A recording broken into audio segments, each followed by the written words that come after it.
There has been a wave of closures in China's food and beverage industry, with many stores unable to be transferred. Unstoppable outbreak. Beijing launches container rooms. Mobile blood bags of the rich. Civil servants in Tibet were forced to donate blood to blood pool girl. It's all covered in today's video of Decoding China. There has been a wave of closures in China's food and beverage industry, with many stores unable to be transferred in the context of China's economic downturn. The wave of closures of food service industries in this country has gradually appeared since November this year. Food service business in many areas in China has become more difficult than in previous years, with more and more stores having to close and transfer. It can be said that China's food service industry has entered a cold period. A recent concern was that Remark Network, a professional Chinese catering service website, visited many business districts in surrounding areas in Guangzhou. At the same time, they interviewed caterers from Beijing, Chengdu, Shenzhen, Shanghai, and elsewhere. In an interview, a consumer in Guangzhou named Momo said that I was really shocked at the speed with which many restaurants in Jiangnan closed. I went to eat bun osi on Monday, but when I passed by the restaurant on Saturday, the bun osi restaurant had moved all the equipment away. Jiangnan is one of the busiest business districts in Guangzhou with many large commercial complexes surrounding the area, and its popularity has always been strong.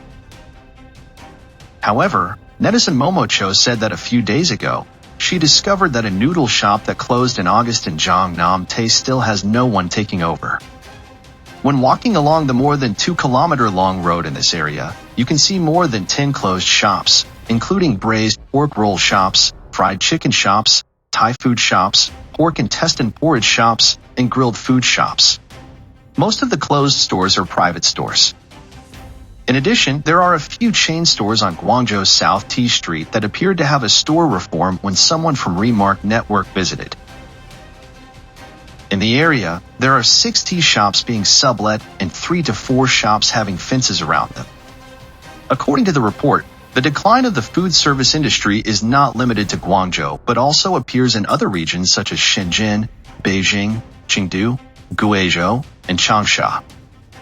Many people in the Chinese food and beverage industry believe that business this year will be more difficult than previous years. On the one hand, people's consumption is decreasing and tourist traffic is also decreasing. On the other hand, a large number of businessmen flocking to the food service industry has caused competitive pressure to become huge. This report has sparked public concern.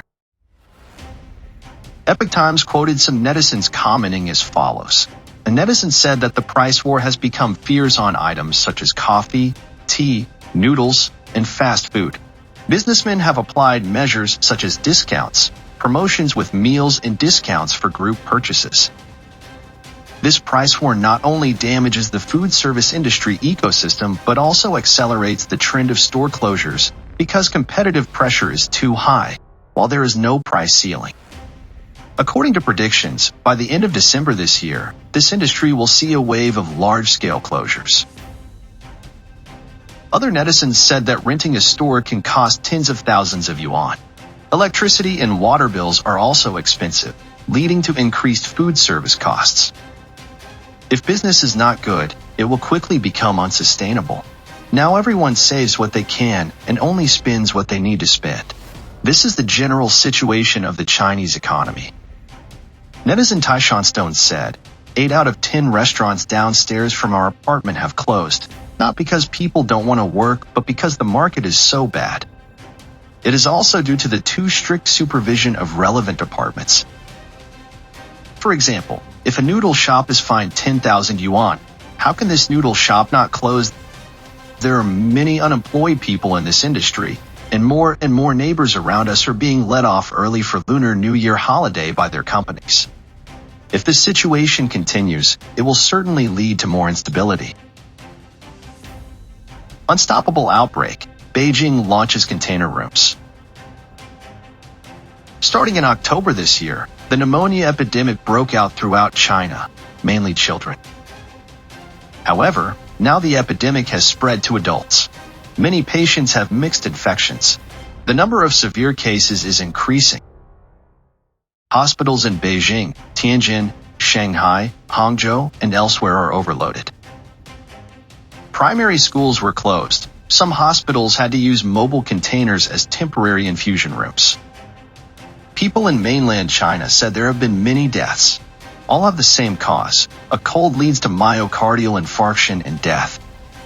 Sources from Zhongnanhai revealed that senior officials have ordered a ban on hyping the epidemic and strengthened public opinion control to prevent foreigners from being afraid.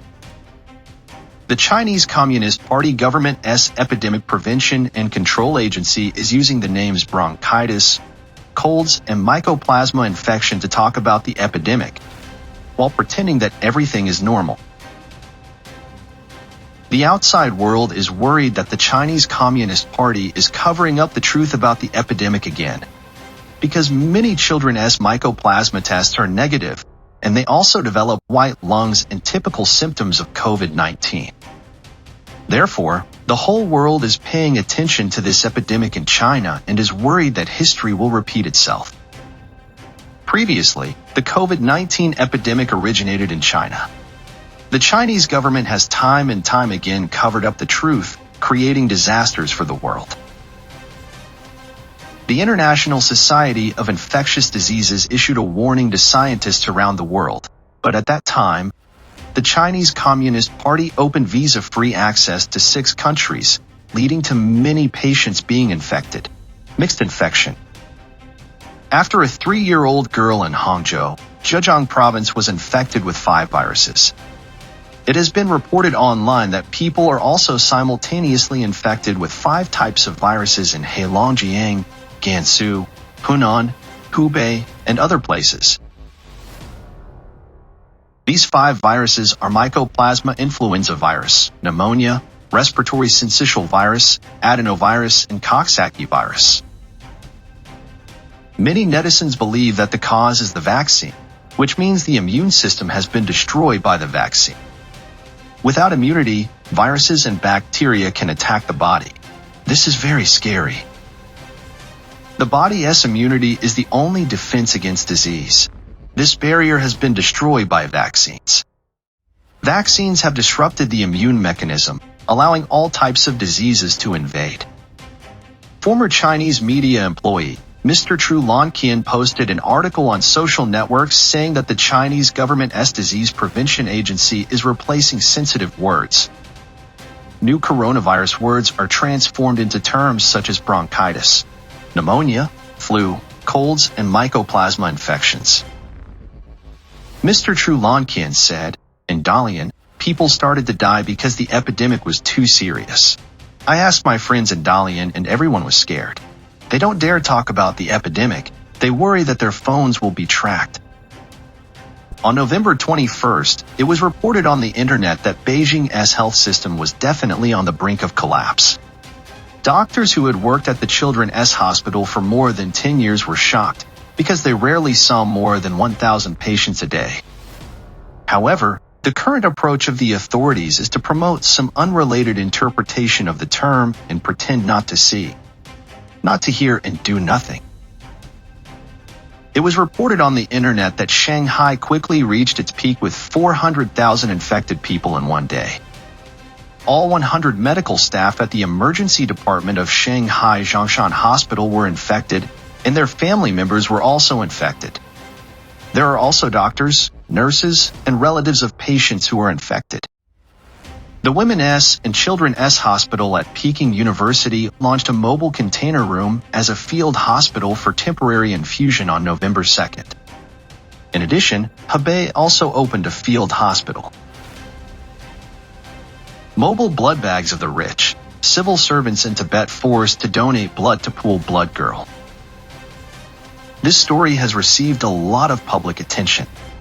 The story is that a young girl had a car accident while traveling in the Ali area of Tibet. Her aunt took advantage of her connections to contact the Shanghai Health Commission to mobilize all police officers at the police station, firefighters, and soldiers in the Ali Autonomous Region to participate in collective blood donation. The girl was then successfully resuscitated. The The girl was discharged from the hospital, then immediately took a photo to brag. Her aunt mobilized many local officials in Ali to donate blood to save her life. This girl said she flew to Sichuan on a $500 million Gulfstream G550 private jet. Some netizens were angry and complained about the young girl's relatives with many connections receiving benefits that normal people do not have.